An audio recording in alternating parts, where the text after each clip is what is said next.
आज दुनिया एक ऐसे समय से गुजर रही है जहां पर्यावरण की रक्षा बहुत जरूरी हो गई है।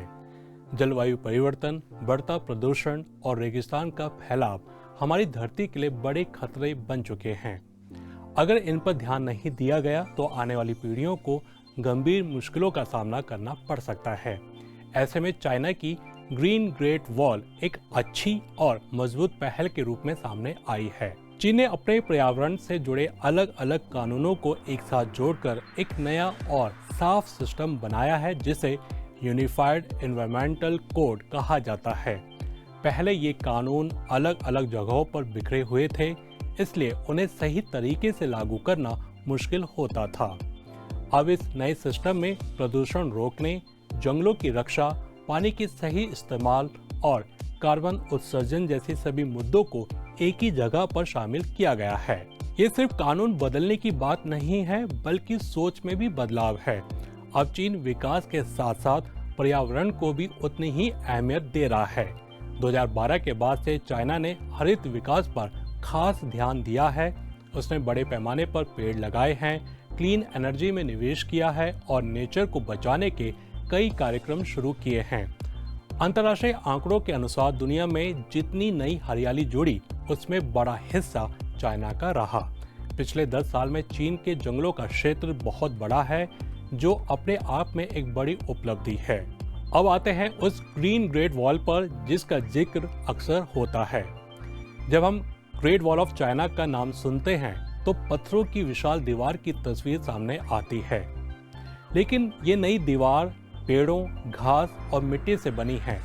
इसे वैज्ञानिक भाषा में 3 नोड शेल्टर बेल्ट प्रोजेक्ट कहा जाता है, जिसकी शुरुआत 1978 में हुई थी और जिसे 2050 तक पूरा करने का लक्ष्य है।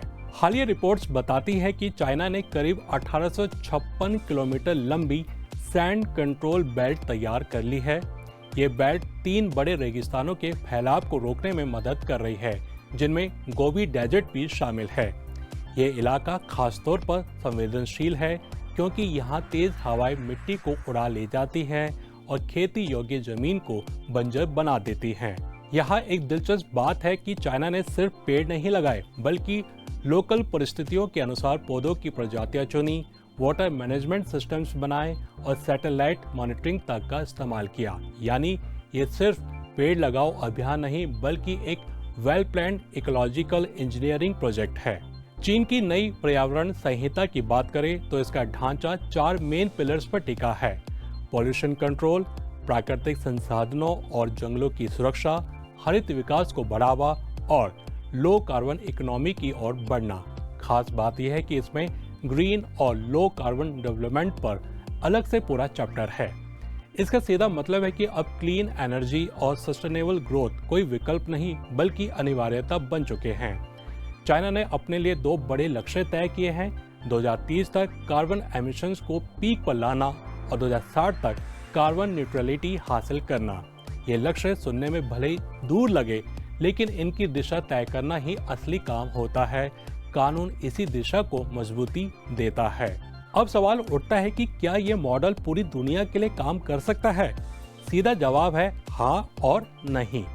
हर देश की अपनी भौगोलिक, आर्थिक और राजनीतिक चुनौतियां होती हैं, लेकिन एक बात यहाँ सीखने लायक है, जब पॉलिसी क्लियर हो और इम्प्लीमेंटेशन मजबूत तो बदलाव मुमकिन है।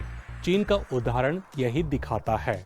हर साल 22 अप्रैल को मनाए जाने वाले अर्थ डे के मौके पर यह चर्चा और भी अहम हो जाती है।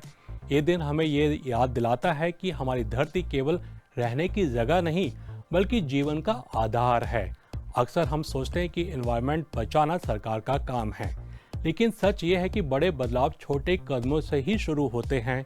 पानी बचाना, प्लास्टिक का इस्तेमाल कम करना, पब्लिक ट्रांसपोर्ट अपनाना और एनर्जी एफिशिएंट विकल्प चुनना, ये सब बातें सुनने में आम लगती हैं, लेकिन इनका असर गहरा होता है। सच कहें तो दुनिया अब उस दौर में नहीं जहां सिर्फ भाषणों से काम चल जाए। क्लाइमेट चेंज इंतजार नहीं करता, रेगिस्तान फैलने से पहले नोटिस नहीं देता और प्रदूषण किसी सीमा को नहीं मानता। चीन की ग्रीन ग्रेट वॉल हमें यह याद दिलाती है कि प्रकृति के साथ लड़ाई नहीं जीती जा सकती, लेकिन उसके साथ समझौता जरूर किया जा सकता है। विकास और पर्यावरण को अगर दो अलग रास्ते माना जाएगा तो दोनों ही अधूरे रहेंगे। असली काम उन्हें साथ लेकर चलने का है।